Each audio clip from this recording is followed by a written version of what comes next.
On démarre donc, où on poursuit avec Nessindri qui, pendant cette saison des pluies, on le sait, hein, les saisons des pluies ici sous nos cieux riment avec beaucoup de difficultés, beaucoup de dangerosité dans certains quartiers, notamment le quartier Ramatoulaye Datekoubé, où Nessindri est allé s'enquérir de ce qui s'est passé lors de ces pluies diluviennes-là. Voilà son reportage, voilà donc ce qu'elle nous a ramené. Passe-partout.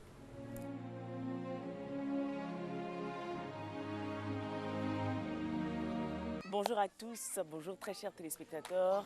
Nous sommes ici, dans cet endroit où il y a quelques mois, la saison des pluies a causé d'énormes dégâts, notamment des pertes en vies humaines. Nous sommes revenus sur ces lieux pour discuter avec les populations, pour savoir comment est-ce qu'elles s'organisent pour cette saison des pluies qui est là et qui a débuté depuis déjà quelques jours. Venez, on va échanger avec elles.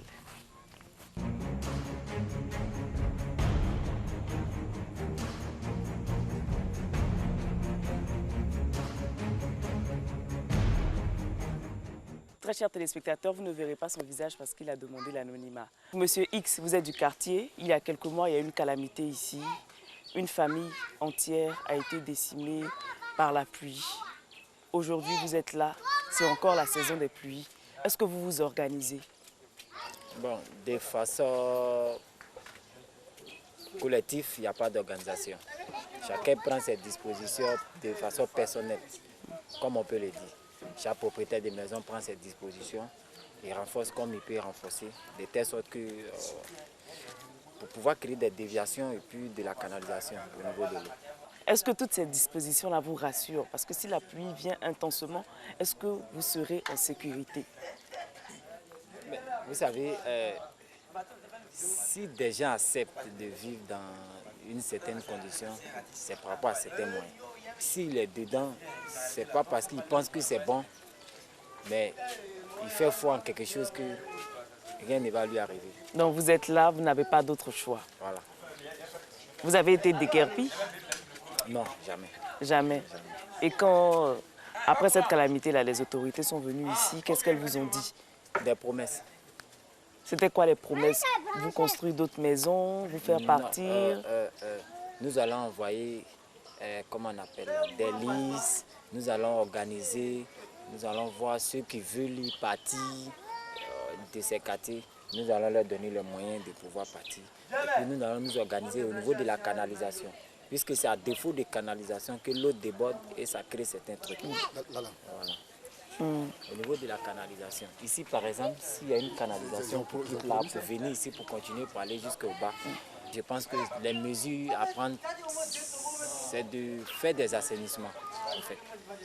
Les gens ont les moyens de construire, mais n'ont pas les moyens de faire les canalisations et les assainissements. Parce que c'est un peu coûteux. Le monsieur, il préfère prendre cet argent qu'il va prendre pour faire une canalisation, pour continuer à construire sa pluie. Donc pour l'instant, vous n'avez rien de concret, vous comptez que sur vous-même, vous priez. Les mesures qu'on peut prendre en faisant des bétons armés, que vous voyez qui passent là, des bétons armés afin de pouvoir canaliser un peu l'eau, pouvoir la déverser dans... Il y a un grand caniveau derrière là-bas. Et ça ira dans la lagune? Ça va dans la lagune directement. D'accord.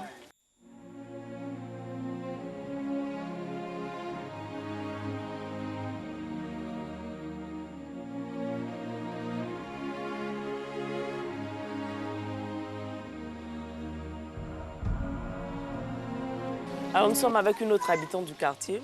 Elle également, elle veut garder l'anonymat. Il y a quelques mois, vous avez perdu vos voisins. Voilà encore une autre saison des pluies. Quels sont vos sentiments? Est-ce que vous avez pensé à quitter le quartier? Vous avez pris des dispositions pour partir du quartier? Franchement, nous-mêmes, on a l'intention de quitter le quartier. Mais c'est à défaut de moyens financiers que nous sommes toujours. Parce que quand il pleut comme cela, on est inquiet. On ne peut même pas dormir. On a peur. Parce qu'il y a nos vies même qui ont danger, puis il y a la vie des enfants aussi. Donc ça fait que franchement, on n'a pas la paix du cœur. C'est à cause de l'argent qu'on est toujours là. C'est à défaut d'argent. Et aujourd'hui, qu'est-ce que vous attendez? La dernière fois, il y a que mois de cela même, la pluie là, a fait, en tout cas, c'est un chaos total. Donc actuellement, on ne connaît pas pour cette fois-ci là. Mais moi, je pense que cette fois-ci, ça sera encore plus pire même que ça. Donc vraiment, ce qu'on veut là. Si vraiment les autorités peuvent nous aider à quitter le quartier. Ou bien essayer de mettre les caniveaux, essayer d'arranger un peu le quartier. Pour que nous aussi, là, pendant la saison de pluie, on ne puisse plus être inquiets. Merci beaucoup, merci de vous être exprimés. Vous les avez entendus, ces populations attendent beaucoup de vous. Donc des choses doivent être faites le plus tôt possible afin d'éviter des dégâts et surtout des pertes en vies humaines dans ce quartier qui a déjà perdu beaucoup. C'était le Passe-Partout avec Cissé Ibrahim et Nessi Youndri. À la saison prochaine.